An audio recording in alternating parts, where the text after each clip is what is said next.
स्वागत है आपका। आप देख रहे हैं सी न्यूज भारत। मैं हूं आपके साथ इशिता। वक्त हो गया न्यूज बुलेटिन का। इस बुलेटिन में बात करेंगे दबोई तालुका की, जहां पंसोली गांव में एक बाइक अनियंत्रित होकर सड़क किनारे खड़े ट्रक से टकरा गई, जिसमें 2 युवकों की मौके पर ही मौत हो गई।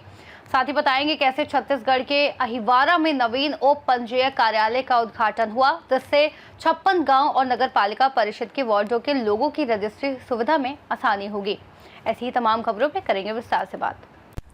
बारह में चुनावी घमासान के बीच शिक्षा मंत्री मदन दिलावर ने शहर के कोटा रोड स्थित एक निजी होटल में प्रेस कॉन्फ्रेंस की। इस दौरान उन्होंने कांग्रेस पर जमकर निशाना साधा। दिलावर ने कहा कि कांग्रेस चाहे कितना भी जोर लगा ले, लेकिन अंता से चुनाव नहीं जीत पाएगी। उन्होंने आरोप लगाया कि कांग्रेस ने हिंदुओं का अपमान किया है और अंता की जनता सब कुछ जानती है। जब उनसे पूछा गया कि बीजेपी अंता में बाहरी या स्थानीय प्रत्याशी उतरेगी, तो दिलावर ने जवाब दिया कि अंता में हिंदुस्तान का ही प्रत्याशी होगा। क्या चाहती है सर? आप किन मुद्दों को लेके जाएंगे अंता विधानसभा चुनाव? मैं बता रहा हूँ ना, मैं बता रहा हूँ। नेशनल क्या हिंदुस्तान से ना अंता, यहाँ भी देशभक्त लोग रहते हैं, यहाँ भगवान राम के मानने वाले लोग रहते हैं, और भगवान राम का जिन्होंने अपमान किया है वो किसी को बर्दाश्त अंतर विधानसभा की जनता नहीं करेगी। और विकास के मामले में तो बाढ़ आई, इतने विकास के काम कभी हुए ही नहीं जितने हो रहे हैं। सर, अंतर में भारी प्रत्याशी आता है, भारी प्रत्याशी जीतता है। इस बार मुद्दा है स्थानीय का। देखो सुनो, इस बार बीजेपी स्थानीय लड़ाई। मेरा निवेदन सुन लें। भारतीय जनता पार्टी श्रेष्ठ उम्मीदवार देगी, उचित समय पर घोषणा करेगी। स्थानीय होगा या भारत होगा? हिंदुस्तान का ही होगा। ये जिला परिषद एसईओ का मामला। 12 से सी न्यूज संवाददाता पंकज की रिपोर्ट। 12 में शिक्षा मंत्री मदन दिलावर ने शहर के एक निजी होटल में प्रेस कॉन्फ्रेंस कर कांग्रेस पर जमकर निशाना साधा।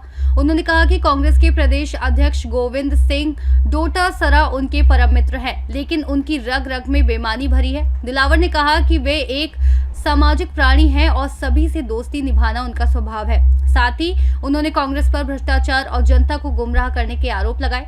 आइए सुनते हैं क्या कहा मंत्री मदन दिलावर ने प्रेस कॉन्फ्रेंस में। कोई तकलीफ होती है तो इलाज कराने जाए। आज हमारी कुछ व्यवस्था होती है, यहाँ भी दिखा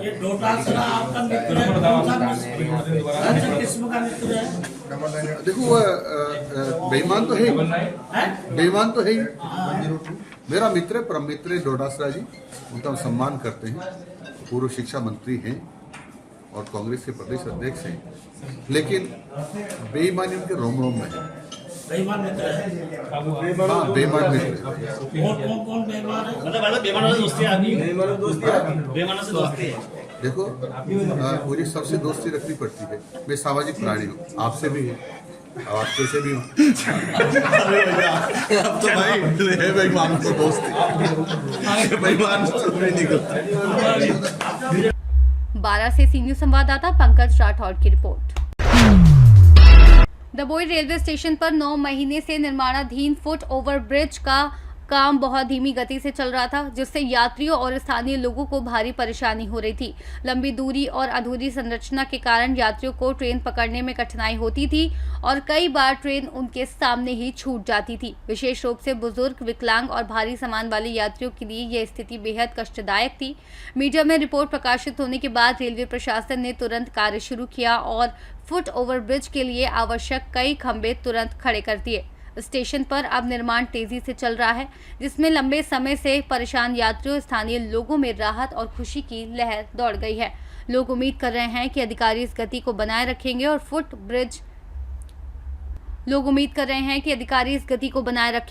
फुट ओवर ब्रिज का काम जल्द पूरा होगा। स्थानीय लोगों ने मीडिया की सराहना की, जिसने इस लंबित निर्माण को सुर्खियों में लाकर काम तेज करवाया।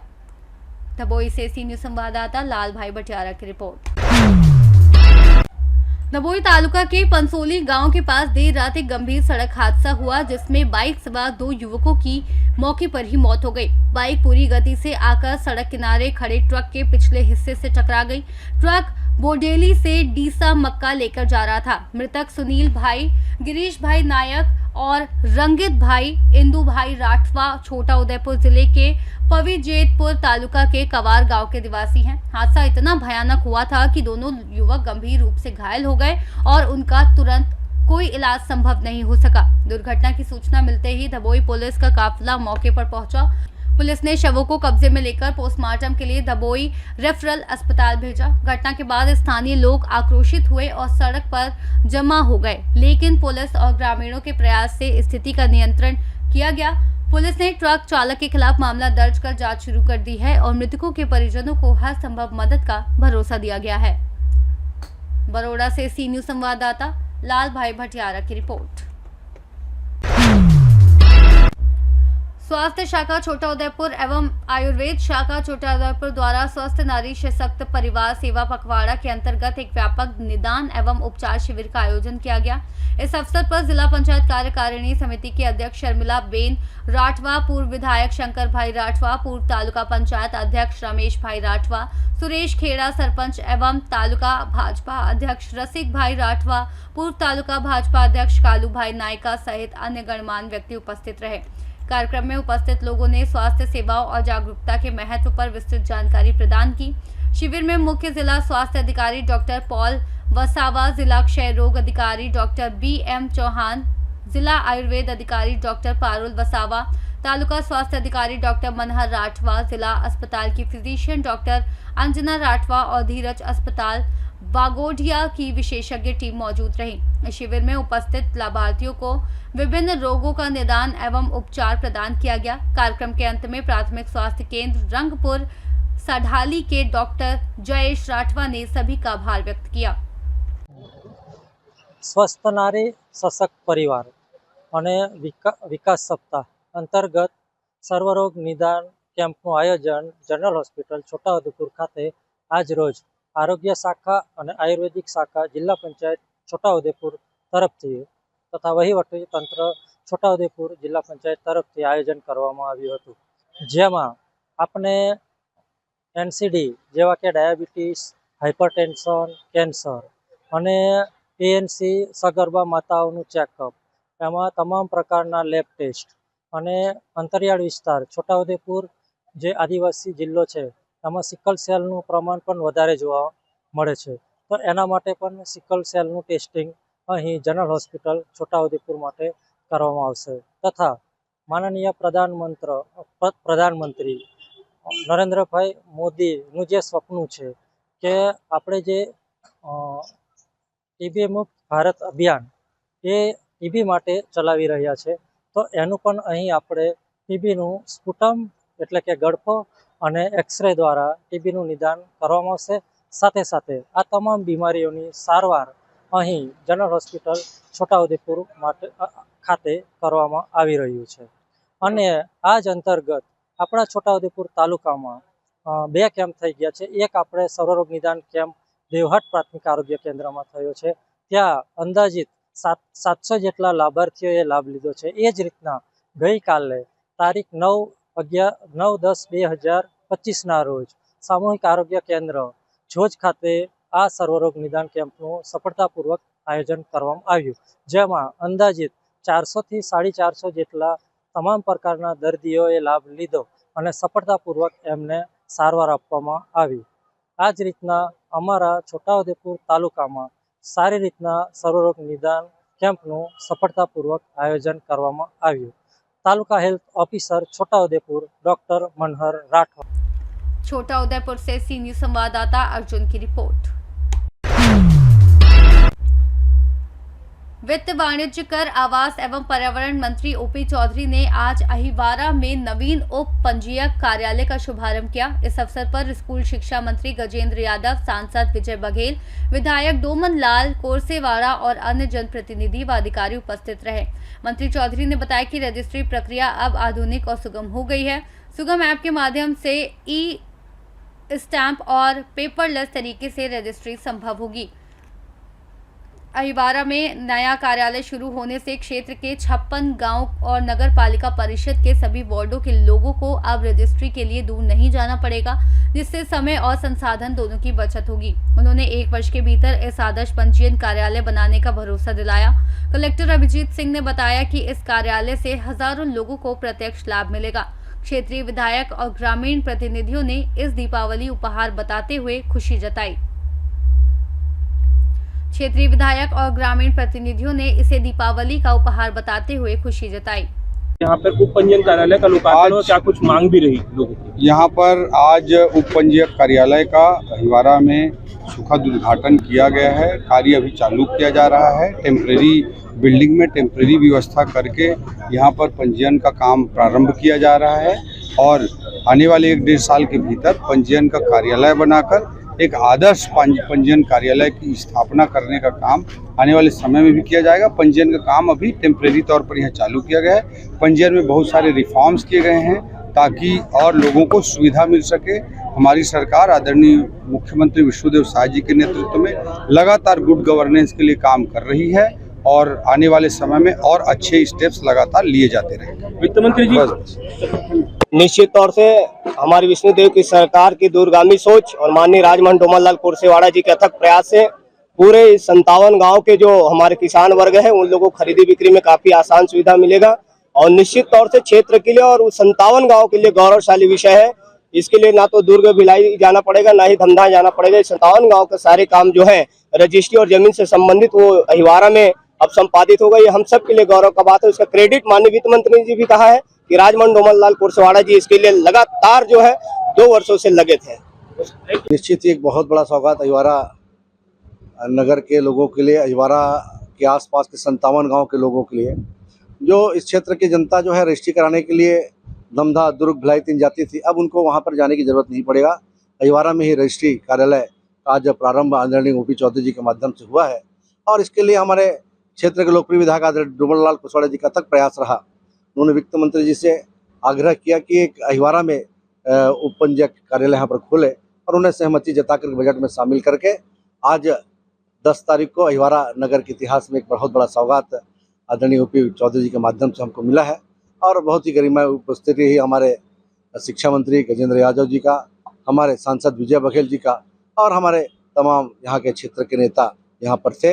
अहिवारा नगर के और आसपास के 57 गाँव के लोगों को मैं इस रजिस्ट्री कार्यालय के शुभारंभ अवसर पर बहुत बहुत बधाई और शुभकामना देता हूँ। आज का अहिवारा को सौगात मिला है और किसानों के जो रजिस्ट्री होता है बेचने वाले बिक्री वाले, उसका रजिस्ट्रार ऑफिस यहाँ पर खुला है और इसके लिए मैं आदरणीय ओपी चौधरी जी वित्त मंत्री और आदरणीय हमारे गजेंद्र यादव जी शिक्षा मंत्री, हमारे लोकसभा के सांसद आदरणीय विजय बघेल जी के मार्गदर्शन में ये कार्यालय प्रारंभ हुआ है और निश्चित तौर पर इस क्षेत्र के लोगों की मानसिकता थी, मांग थी कि यहाँ पर रजिस्ट्री कार्यालय खुले, उप पंजीयक कार्यालय खुले। आज हमारे प्रदेश के मुखिया आदरणीय विष्णुदेव साय जी के मार्गदर्शन में और हमारे मंत्रियों के दिशा निर्देश पर और विशेष तौर पर मैं बधाई देना चाहूँगा आदरणीय श्री ओपी चौधरी जी को, जो वित्त मंत्री हैं छत्तीसगढ़ शासन में। उनका मार्गदर्शन में, उनके सहयोग से ये संभव हो पाया है और निश्चित तौर पर आज अहिवारा के लिए एक बहुत बड़ी उपलब्धि है। दिवाली मनाने जैसा माहौल बना है, उत्साह देखने को मिला और भूरी भूरी प्रशंसा जनता की ओर से, व्यापारियों की ओर से और मातृत्व शक्ति की ओर से सभी का इस कार्यक्रम का प्रशंसा कर रहे हैं। कार्यालय खुलने की जो खुला है उसके लिए बधाई दे रहे हैं। बहुत बहुत धन्यवाद। ये हमारी भारतीय जनता पार्टी विष्णुदेव साय जी की बहुत अच्छी सोच है कि किसानों का ज़्यादा समय व्यर्थ मत जाए, उसके समय का सदुपयोग हो। उसके चलते एक सोच लेके हमारे यहाँ के यशस्वी विधायक आदरणीय कुर्सेवाड़ा जी ने यहाँ अहिवारा में उप पंजीयक रजिस्ट्री कार्यालय का उद्घाटन आज हमारे वित्त मंत्री जी के हाथों कराए हैं। ये क्षेत्र के लिए एक बहुत बड़ी सौगात है और यहाँ के किसानों के लिए एक बहुत अच्छा फायदे का काम है। दुर्ग से सी न्यूज संवाददाता धर्मेंद्र गुप्ता की रिपोर्ट।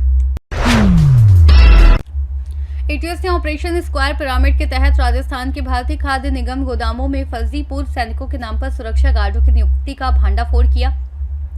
राष्ट्रीय सुरक्षा और खाद्य सुरक्षा की ध्यान में रखते हुए एटीएस ने गोदामों में लगे सुरक्षा गार्डों के दस्तावेजों की जांच की। जांच में सामने आया कि कुछ प्राइवेट एजेंसियों और गिरोहों ने सामान्य लोगों को पूर्व सैनिक के फर्जी पहचान पत्र, पीपीओ के कार्ड, डिस्चार्ज सर्टिफिकेट और सैन्य वर्दी की तस्वीरें बनाकर नौकरी दिलाई। प्रारंभिक छानबीन में 31 गोदामों डिपो की जांच की गई और कुल 28 सुरक्षा गार्ड फर्जी पाए गए। ये घोटाला सरकारी कोटों के दुरुपयोग करके किया जा रहा था और एटीएस अब कानूनी कार्रवाई कर रही है। अभी तक की कार्रवाई में हम लोगों ने 28 ऐसे फर्जी पूर्व सैन्य कर्मियों को दबोच लिया है, पर यह सिर्फ अभी एक संख्या है जो 28 पर है। एक बड़े पैमाने पर एक बड़ी धांधली है जिसका सूत्र दर सूत्र खुलासा पर्दाफाश धीरे धीरे किया जाएगा। अभी तक पकड़े गए 28 व्यक्ति वह व्यक्ति हैं जिन्होंने इसका लाभ लिया है या जिनके संज्ञान में था कि वह पूर्व सैनिक स्वयं नहीं है, पर यह कागजात बने और उसके आधार पर वह लगातार नौकरी करते रहे, काम करते रहे। वित्तीय लेन देन का बड़ा खेल रहा है इसमें। इस तरह के कागजातों के बनाने के लिए एक बड़ी राशि ली गई और फिर एक नए इस तरह के नियोजित व्यक्ति को करीब 21,000 रुपये प्रति माह की राशि मिलती है। उसमें से 2 से 3,000 रुपये प्रति माह कमीशन के रूप में भी लिए गए। तो इस तरीके से यह वित्तीय लेन देन हुआ। इस ऑपरेशन का नाम स्क्वायर पिरामिड इसलिए रखा गया था कि 4 फलक होते हैं। एक फलक लाभुक हैं जो लाभान्वित हो रहे हैं, एक फलक प्राइवेट सिक्योरिटी एजेंसीज हैं, एक फलक वो दलाल हैं जो इस तरह के कागजों को बनवाने और साजिशकर्ताओं को एक सूत्र में पिरोने का काम करते हैं, और चौथा फलक एफसीआई है जहां पर यह कार्य कर रहे थे। और मैं इस चीज को फिर पुनरावृत्त करता हूं कि अभी तक जो हमने पकड़ा है वो यह नहीं है कि यह सिर्फ भारतीय खाद्य निगम में हो रहा होगा। एक उदाहरण के तौर पर भारतीय खाद्य निगम के अगारों पर, प्रतिष्ठानों पर छापा मारकर इसका खुलासा किया गया, पर यह किसी एक बड़ी साजिश, बड़ी जालसाजी का प्रतिबिंब मात्र हो सकता है। और एक बड़े पैमाने पर बड़ी तादाद में इस तरह का फर्जीवाड़ा, कूट रचना, जालसाजी और भारतीय सेना के नाम पर खिलवाड़ करने का यह एक बहुत ही बड़ा षड्यंत्र। जोधपुर से सीनियर संवाददाता आनंद शर्मा की रिपोर्ट। रोहतास और कैमूर की सीमा से सटे कुदरा थाना क्षेत्र के खुरमाबाद नदी पुल के पास शुक्रवार रात करीब 8 बजे एक तेज रफ्तार वाहन ने बाइक सवार कमलेश सिंह उम्र 42 वर्ष पुत्र शिव बिलास सिंह को जोरदार टक्कर मार दी, जिससे उनकी मौके पर ही मौत हो गई। कमलेश सिंह सोनहन थाना क्षेत्र के निमी गांव के निवासी थे और जमुहार स्थित नारायण मेडिकल कॉलेज में कार्यरत थे। वे ड्यूटी समाप्त कर घर लौट रहे थे। हादसे के बाद ग्रामीणों ने पुलिस को सूचना दी। पुलिस ने शव को पोस्टमार्टम के लिए सदर अस्पताल भभुआ भेजा। करणी सेना जिला अध्यक्ष प्रिंस सिंह ने तेज रफ्तार वाहनों पर रोक लगाने और सख्त कार्रवाई की मांग की। कमलेश सिंह अपने पीछे 2 पुत्र और 1 पुत्री सहित परिवार छोड़ गए हैं और गाँव में शोक का माहौल है। कमलेश सिंह थे, ग्राम निमी के पिता स्वर्गीय शिवबिलास सिंह। जमुहार मेडिकल कॉलेज में वो ड्यूटी करते थे, नारायण मेडिकल कॉलेज में, और वहाँ से आने के क्रम में खुरमाबाद पुल के पास एक्सीडेंट कर गए। कब की घटना है? लगभग 6:30 बजे पता चला हम लोगों को। कैसे हुई ये कुछ पता चला? ये हम लोगों को वहाँ हम लोग गए जब घटनास्थल पर, तो बताया गया कि ये ट्रक चढ़ी हुई है और वहाँ पे किसी ने देखा नहीं, लेकिन अनुमान लगाया जा रहा है कि ट्रक से हुआ है, बड़ी गाड़ी पे। और बाइक बगल में थी, इनके जो हेलमेट था टूटा हुआ था, सिर में काफी मतलब सिर भी फट गया। गाड़ी पर अकेले थे और कुछ? अकेले थे। रोज आते जाते थे जमुहार से? हाँ, पर डे आते जाते थे। खुदरा में? नहीं, ग्राम निमी फोनान थाना अंतर्गत आता है। परिवार में कौन कौन है? इनके परिवार में 2 लड़का और 1 लड़की। इनका शादी वगैरह हो गया? हाँ, इनका 2 बच्चे हैं जो अभी 10th पार कर गए हैं। और कैमूर से सीनियर संवाददाता ओम प्रकाश तिवारी की रिपोर्ट। महाराजगंज के सिसवा नगर पालिका में शुक्रवार की रात हिंदू कल्याण मंच द्वारा भव्य रामलीला मंचित की गई। बाल कलाकारों ने श्री राम के जीवन से जुड़े प्रमुख प्रसंग जैसे शबरी के बेर अर्पण, बाली वध और हनुमान सीता संवाद को जीवंत रूप में प्रस्तुत किया। वनगमन के दौरान शबरी द्वारा प्रेम पूर्वक बेर अर्पित करने का दृश्य और हनुमान द्वारा माता सीता को मुद्रिका भेंट करने का प्रसंग दर्शकों को भाव विभोर कर गया। पंडाल जयकारों से गूंज उठा। कार्यक्रम का संचालन उमेश उमंग ने किया।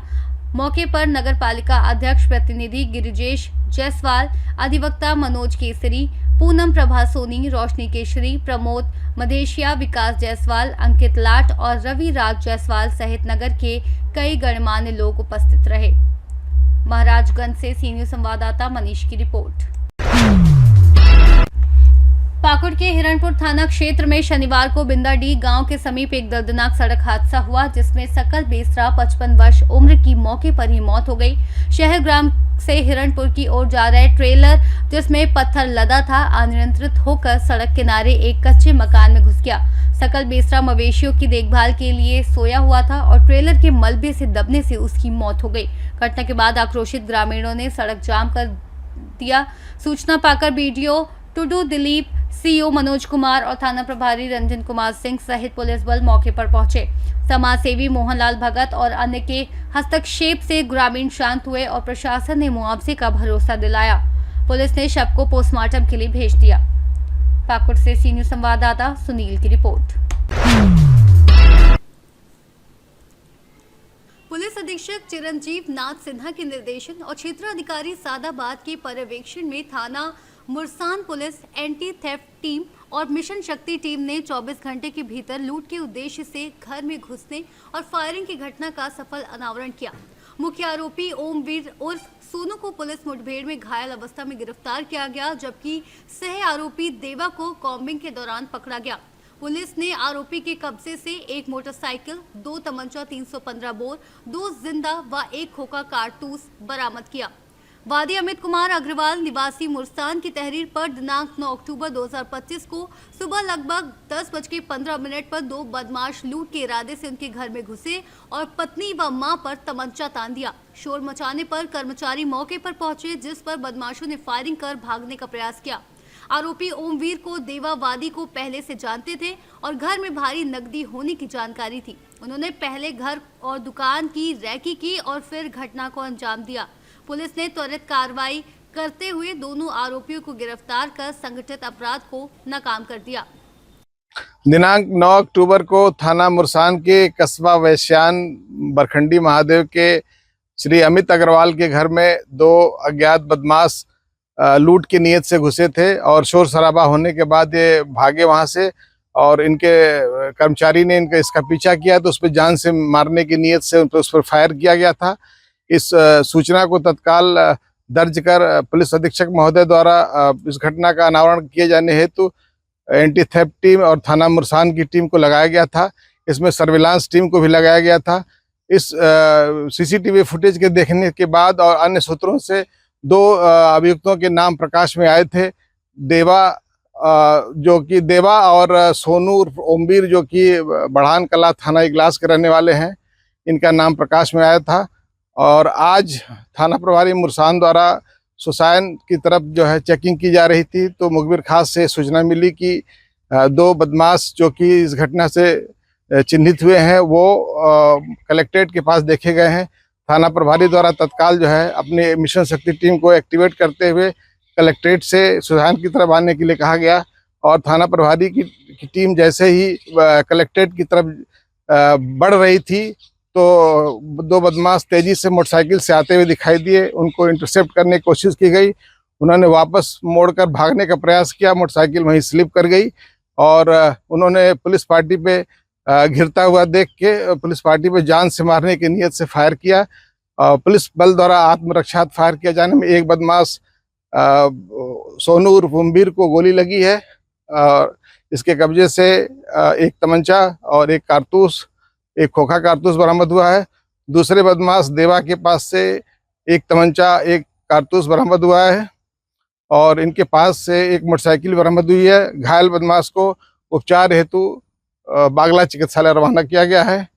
पुलिस द्वारा अभियुक्तों की गिरफ्तारी और बरामदगी के हाथरस से सी न्यूज़ संवाददाता अतीक की रिपोर्ट। बुलेटिन में फिलहाल के लिए इतना ही। देश और दुनिया की तमाम बड़ी जानकारियों के लिए बने रहिए सी न्यूज़ भारत के साथ।